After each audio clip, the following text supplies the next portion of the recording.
మేనా గర్భాన పూర్ణాంశతో జన్మించింది జగన్మాత. శుక్లపక్ష చంద్రునిలా దినదిన ప్రవర్ధమానమై అందచందాలతో పెద్దల పట్ల వినయ విధేయతలు కలిగి పెరిగి పెద్దదైంది. ఓ రోజు నారదుడు వచ్చి పార్వతి హస్తవాచి చూసి హిమవంతునికి జరగబోయే భవిష్యత్ తెలుపుతాడు.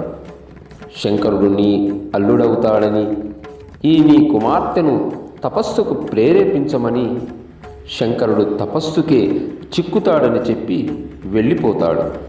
నారదుని మాటలు విని హిమవంతుడు తన భార్యకు అమ్మాయిని తపస్సుకు తగిన శిక్షణ ఇవ్వమని ఉత్తమ వరుడు లభిస్తాడని చెబుతాడు.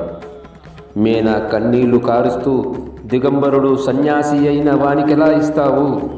ఒక్క కూతురు అల్లారు ముద్దుగా పెంచుకున్నాం, మంచి అందగాన్నిచ్చి పెళ్లి చేద్దామంటుంది. తల్లి మనోగతాన్ని ఎరిగిన పార్వతి, అమ్మా నాకు తపశ్చర్య ఇష్టమే అని అంగీకారాన్ని తెలుపుతుంది.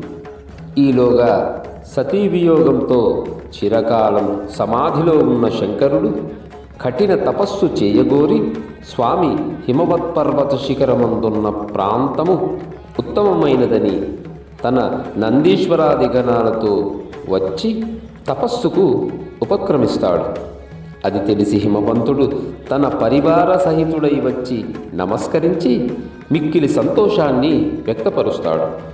ఓ శుభముహూర్తాన ఇంట్లో చెప్పి తగిన పూజాద్రవ్యాలతో పార్వతిని వెంట పెట్టుకుని శివుని దర్శించి, ఓ చంద్రశేఖర, మిమ్మల్ని సేవించడానికి మా అమ్మాయి ఉత్సాహపడుతోంది, అనుమతించండి అంటాడు.